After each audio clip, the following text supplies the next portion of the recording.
Welcome to Love and Abuse, the show about helping you identify poisonous communication and toxic behavior. You deserve to be treated with respect and kindness.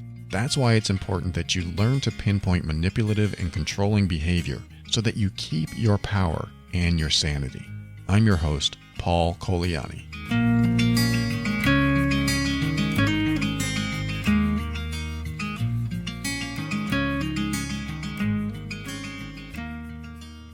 Welcome to another episode of Love and Abuse. Today, I want to remind you that if you are in any type of what I like to call relationship radiation, any type of toxic situation that you feel like you're stuck in for a while, or you don't think you're ever going to be able to get out of it, or you don't know how to flush or wean out of the toxicity, to get away from the toxicity.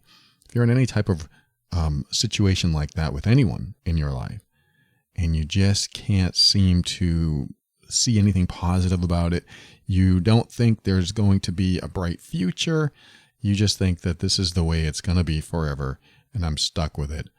I want to remind you, or at least tell you for the first time if you don't already know this, is that when you're in the muck and the mire, when you're around the radiation, when you're constantly exposed to the toxicity, then your perspective, your viewpoint is skewed.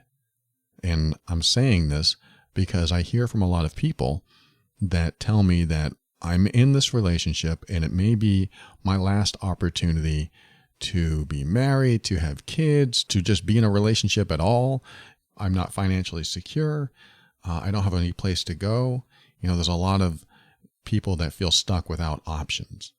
And when you feel like you're stuck without options, your future feels bleak. You feel like you don't have a chance at a happy, satisfying, fulfilling life. And plus, when you're with a toxic person who's always demeaning you and demoralizing you and making you feel like you can't trust your own decisions, and you're not that intelligent, and you're not that attractive, and you'll never get anyone else, when they're putting you down like that and making you feel bad about yourself and constantly guilting you, and I mean, I could go on with the list. You probably know if you're in this type of relationship. But when you're in that state, of mind, it's hard to see what I might call the light. It's hard to see anything positive. You only see negative. In fact, your frame of mind is so closed off from the rest of reality that you're in this fog. And while you're in this fog, you can't possibly predict a happy future. You can't see it. And so you might have these thoughts, these belief patterns that start to form in you that tell you that nothing is ever going to be better than this. I've had people say this is the best I can do, or I want something better for my life, but I don't think I can get it, so I'm just going to stay in this situation with this person. And I'm here to tell you, I'm here to remind you, if you don't already know, that when you're around this relationship radiation and you're constantly exposed to it, your viewpoint is so narrow about what can be that you will not be able to see a bright future, because it's like you're in the dark without flashlight batteries, or at least weak batteries. You're walking around with a very, very dim flashlight thinking, well, this is the best it gets. This is the best it will be. There's nothing I can do about it. I don't have another set of batteries.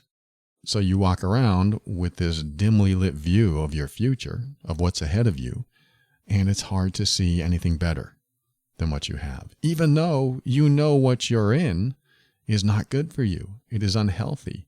I mean, depending on what you're in, but I'm assuming that if you're resonating with this, that you probably know someone that is toxic in your life, and it's hard to get away, to pull or flush that toxicity out of your system. How do we do it? How do we get away from the toxicity? Well, step one is to know that what you see is limited. What you're experiencing right now is a limited perspective of reality. You have to know this. You have to realize that you have been painted a reality that isn't necessarily true. It's just toxic. It's just unhealthy. It's just a narrow perspective of what somebody else wants you to see and wants you to believe. Because I've heard from way too many people that were in toxic situations that knew they could never get anyone better because they were convinced they could never be in a better relationship. They were convinced they weren't attractive enough. They were convinced that they were a bad person, that they should feel guilty for this, that they should feel bad for that. They were convinced of all these things. So your self-esteem, your self-worth can be so destroyed that it's hard to think that you could get anyone else or be around anyone else that thinks you're good or hot or healthy or cool or happy. It's hard to see yourself in any positive state when you're in such a darkness all the time. And toxic people keep you there. Toxic people keep you in the dark. And they don't want you to be optimistic about the future. They want you to think this is the best it gets. And this is all you can get. And if you believe that, you limit yourself, you limit your happiness, you fall under a control or a spell that keeps you where you don't want to be, but makes you think that's all you can get. And I'm here to say it's not true. This is not true. You may think a bunch of things about yourself that simply aren't true just because they were drilled into you. And when those unhealthy limiting beliefs are drilled into you, and your foundation is made up of all these limitations that you think that you are or that you're in, it is very hard to see through that, to see a positive future for yourself. So it's important to step out of this old belief system, these old patterns, and realize that when you're in this fog, it is very difficult to see a bright future. It's very difficult to see with clarity. But when you're out of the fog, and I've heard from people that tell me once they get out of these relationships, they look back and they say, and I think my mom said these exact words, "What the hell was I thinking? What was I thinking? Why was I holding on for so long?" But she didn't have that thought back then. She didn't have the thought of, if I let go, things are going to be better. All her thoughts were centered around, I'm scared. I don't know what I'm going to do. All her thoughts were very fear and based on the present moment. You know, we're told to be in the present moment, which is great, and it does work. But when your present moment is made up of fear, then it's hard to stay in the present moment and see something positive for yourself in the future. But there's a positive future out there, and it involves getting away from the toxicity. Does that mean you leave the relationship? Does that mean you distance yourself? Sometimes it does. Sometimes it means that. And people tell me I don't have that option. And that is true. For some people, that is not an option. Or at least they don't see the other options because of this limited viewpoint. But there are other options.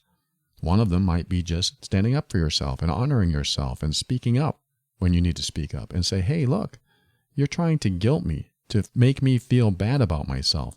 That's not what someone who loves me does. Someone who loves me wants me to feel good about myself. Someone who loves me doesn't want me to walk around feeling guilt all the time because they would feel bad about that. This is where you step into your old confidence that used to be there if it's not there now. This is where you step into those instincts that you used to trust if those aren't there now. This is where you find your power again, and you stand up for yourself as if you were protecting yourself, as if you saw right through their game. And some people don't know they're playing a game. There is hope for people that are emotionally abusive. There is hope if they feel bad for what they're doing. I feel bad for making you feel bad. Therefore, I want to change. Great. You may need to do that on your own. You may need to go change on your own while I get over all of this toxicity, while I flush this out of my system on my own, distancing myself from you and the environment that I was in, and just being with myself and being around positive people and being around friends and family that support me and love me and want me to have a great life. If you have someone in your life that realizes that they're doing something harmful, then that's a good sign. But it still doesn't mean you have to stay together in the sense of let's heal together through this, because sometimes it does require separation. Sometimes it does require distancing for a while so that you can both work on yourself. And then there's the other side of the coin where the manipulative, emotionally abusive, hurtful, unhealthy person, whatever they are, one of those or all of those, doesn't realize it or doesn't care. You're going to meet these people. There are some people that don't care how you feel. And if you leave them, if you're no longer what you might call a supply, if you're no longer their supply for whatever dysfunction they're trying to fulfill, they're going to find someone else for their supply. Then you're going to feel unworthy, unlovable, not important because they found someone else. But what they're doing is looking to fulfill their dysfunctional need. I'm not saying all the time. Some people will heal. Some people will break up. When I was in my marriage, when we divorced, I felt bad for how I treated my wife while we were together. So I decided to heal because I felt bad. If they feel bad, great. They'll heal. They'll get better. And maybe you'll get back together. Maybe not. Maybe your separation was temporary. Maybe not. But that's not even my point. My point right now is that in order to see a positive future for yourself, in order to see the light when you're stuck in the dark, you have to get away from the dark for a while. That doesn't necessarily mean you have to separate. It can, and sometimes it's necessary, but it does mean that you have to realize that there's a lot of influence that has been taking place over the months and years, if you've known each other that long, that need time and reflection and introspection so that you can work on yourself, so that you can focus on yourself. Because when you're together, even though you might have thoughts of self-growth, of working on yourself, your thoughts still include the other person in some way. What will they think? Where will they be? How will they react when I show up and I'm happier? What will they say to other people? We're going to have all kinds of thoughts when we start working on ourselves about the toxic person and how they're going to respond and what they're going to do. And because of that, it's going to limit us. It's going to make us believe that maybe we're not ever going to be happy because if we do something, they'll do something to ruin it or destroy our happiness or whatever. So in order to see a positive future, to see a better place for yourself, you do sometimes need to separate. And if not physically, at least instead of looking at it as a separation, if you can't physically separate, then at least see yourself stepping into your power, stepping into this space inside of you and telling yourself, you know what, I'm important enough. I'm valuable enough. I am good enough. I am great enough to honor me, to protect me, to show the world that I won't stand by while they try to crush me. I won't stand by and take it. And I'll do whatever it takes to protect this person I am. And that person may be hard to connect with if you haven't seen him or her in a while, because the toxic relationship tends to cover it up, tends to diminish that person, tends to dissolve that person. And when you haven't connected with that person in a while, it's sometimes harder. That person is sometimes harder to find.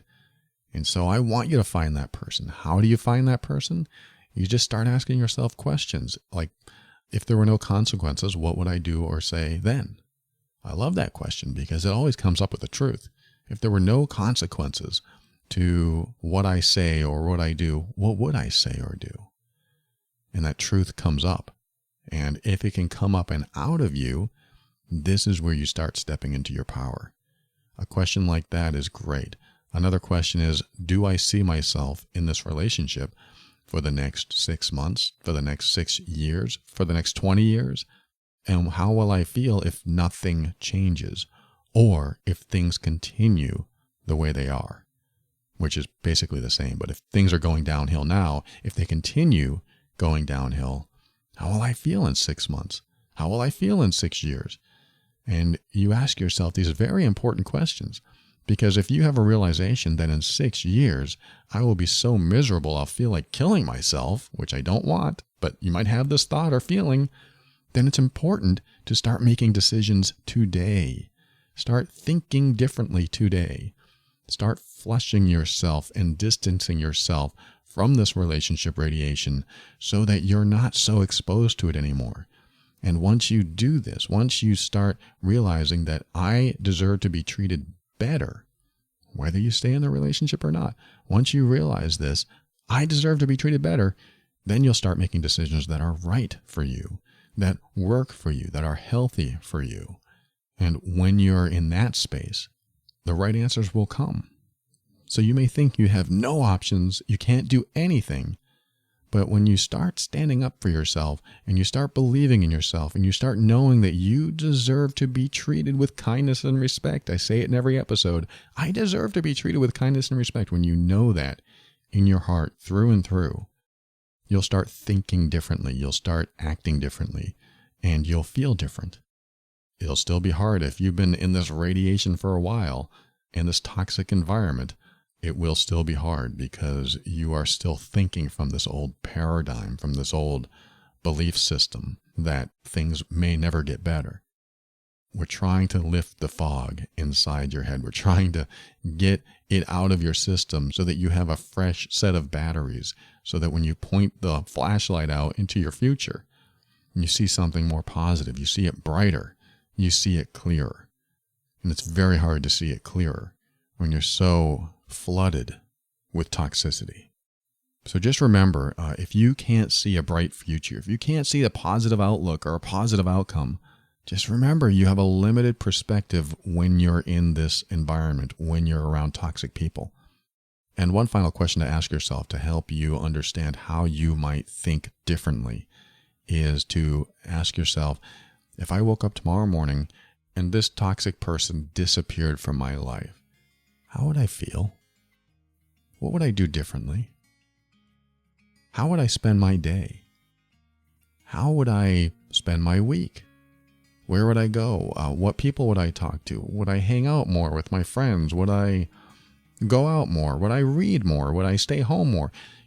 Have the thought that this person simply disappeared and you knew they were never coming back. There might be some sadness there. There might be some jubilation there. There might be a lot of feelings or emotions. But let's just say that it happened in your mind's eye, and now you have an opportunity to think without them influencing you, without the toxic element that used to be in your life. Who are you then? How do you feel then? And what decisions would you make then? Because, again, those will bring up some truths for you that might just bring you closer to this brighter future that you may think you don't have. It's there. I'm just trying to help you find it. Share this with others that might benefit. Love and Abuse is the official podcast of the Mean Workbook, an assessment and healing guide for difficult relationships. If you want to pinpoint the exact behaviors causing the difficulties in your relationship, including identifying all the signs of possible emotional abuse, control, and manipulation, head over to loveandabuse.com. This show exists to remind you that you are not alone and you're not going crazy. You deserve to be treated with kindness and respect. You deserve honesty and sincerity. You deserve to be treated as worthy and significant because you are. Thanks for joining me today. We'll talk again soon.